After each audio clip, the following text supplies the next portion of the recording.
देखिए, तृणमूल पार्टी की अंदरूनी बुरी हालत के बारे में हम सबको जानकारी है। बीजेपी पार्टी में ये लोग शामिल होना चाहते थे, लेकिन बीजेपी पार्टी इन लोगों को नहीं ले रहे हैं। अगर इन लोग को बीजेपी पार्टी में शामिल किया जाए तो बीजेपी पार्टी की आज की तारीख में जो उनकी अपना छवि और छवि धूमिल होने की संभावना रहती है। इसलिए बीजेपी पार्टी को ये लगा इनको लेने के मतलब कोविड वायरस आ जाएगी हमारे पार्टी के अंदर। तो इसलिए मोदी जी को जो नारा थे ना, ये 2 गज की दूरी रहना बड़े जरूरी कोविड से बचने के लिए, ये 2 गज की दूरी में इन लोग को रखे गए हैं।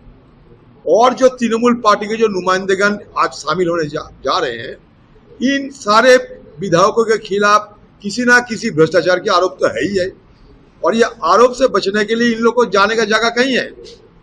ये लोग को जाने के लिए बीजेपी को समर्थन और बीजेपी को सामने नतमस्तक होकर समर्पण की जरूरत थी। तो मतलब यही हुई कि बीजेपी पार्टी की आपने कोई धूमिल होने की संभावना नहीं रही और ये सारे ठीकरा फोड़ने की जगह टीएमसी पार्टी मिल गए। और टीएमसी पार्टी के सारे नुमाइंदेगण की उनको भी ये लगे कि हम तो बच ही रहे हैं, सिर्फ बीजेपी को खुश करना है, तो चलो कोई नया तरीका अपनाए। और जिस ढंग से ममता बनर्जी पहले कांग्रेस पार्टी को तोड़ते हुए कांग्रेस पार्टी को खत्म कर दिए थे और खत्म करने की कागर में पहुंच देने की कोशिश किए थे, उसी तरह आज इतिहास पलटवार करते हुए ममता बनर्जी को खेल को खत्म कर रहे हैं।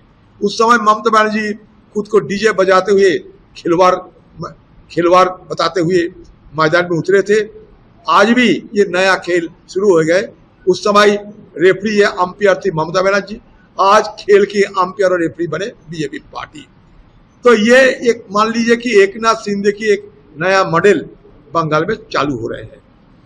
मैं तो ये से दावा करूंगा कि बंगाल में जितने आम कार्यकर्ता है दूसरे सारे पार्टियों की, खासकर सत्तारूढ़, खासकर टीएमसी पार्टी, उन सबको मैं जरूर ये सलाह देना चाहते हैं कि अभी भी समय है, अगर कुछ करना है तो सब कांग्रेस में शामिल हो जाइए। कांग्रेस आपके लोग स्वागत करने के लिए तैयार है।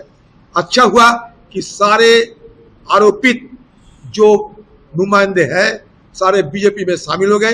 बीजेपी में सीधे तरीके से शामिल ना होते हुए भी ये अलग एक मंच बनाते हुए बीजेपी की मदद लेते हुए ही ये लोग शामिल हो रहे हैं। ये सबके लिए, सबके सामने ये स्पष्ट है। जैसे ही खबर आया कि